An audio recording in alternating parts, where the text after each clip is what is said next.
is the defence editor of The Sun, Jerome Starkey. Jerome, I'm going to keep it simple. What is going on? Well, Iran-backed Houthi rebels are taking advantage of their geography to try and choke, limit, restrict one of the busiest shipping lanes in the world.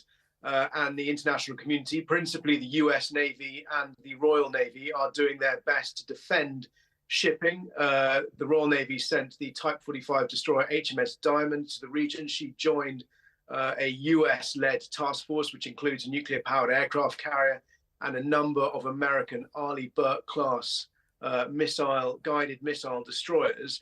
Those vessels late on Tuesday night engaged what they described as the largest and most complex Houthi missile and drone attack. It was the 26th attack in less than 2 months. Some 21 missiles and drones, 18 drones, 2 anti-ship cruise missiles and 1 anti-ship ballistic missile launched from Yemeni territory towards the warships and indeed merchant shipping nearby in the vicinity. All 21 targets shot down, 7 of them by HMS Diamond, the Royal Navy's Type 45 destroyer. The remaining drones and missiles shot down by the American vessels. Jerome, you've just come hot from the Ministry of Defence, Grant Shapps' Ministry of Defence. You know, this escalation is alarming and quite clearly, a little bit like Hamas in Gaza, I would suggest that the Houthi rebels are deliberately being provocative. They want this conflict to get worse and worse and worse. And, of course, Grant Shapps and the Americans, they were involved in this as well, are saying you are not going to get away with this. What can we do to dispel this without this situation escalating towards World War III?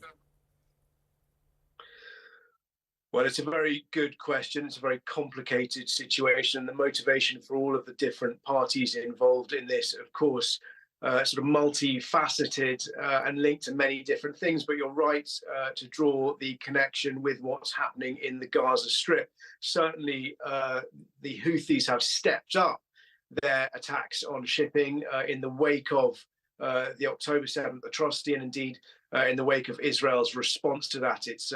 It's devastating, bloody ground invasion of the Gaza Strip. But these attacks predate what is happening in Israel. There have been attacks on shipping for many years. Indeed, it wasn't so long ago that a British security contractor on board a merchant vessel passing through the Gulf of Aden was killed by what was believed to be an Iranian-made kamikaze suicide drone that was launched by Houthi rebels. So this is a pre-existing threat, but clearly what's happening in the region has ratcheted everything up, and what's at stake has also been ratcheted up because of the fear that what's happening in the Red Sea, what's happening in the Levant could spread into a regional conflict. And as you say, if it spreads into a regional conflict, there are fears that it could spread into a global war, into World War III.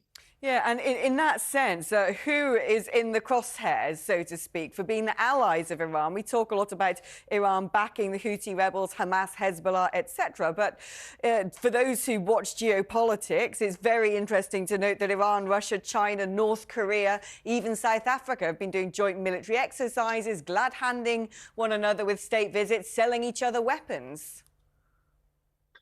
You're right. I mean, the countries you've just listed are pretty short on allies. Iran has emerged as a fairly key supplier of weapons to Vladimir Putin's Russia over the course of the last 2 years since Russia invaded Ukraine. Iranian-made Shahed one-way attack drones have become a regular part of the nightly bombardments that Russia unleashes across Ukraine. And we know, or at least Western officials have briefed, they believe that Russia is pressing ahead with negotiations with Tehran to try and get hold of ballistic missiles. And that's a reflection of the problems Russia is replacing its own stockpiles because of the rate of fire that it's been engaging in Ukraine.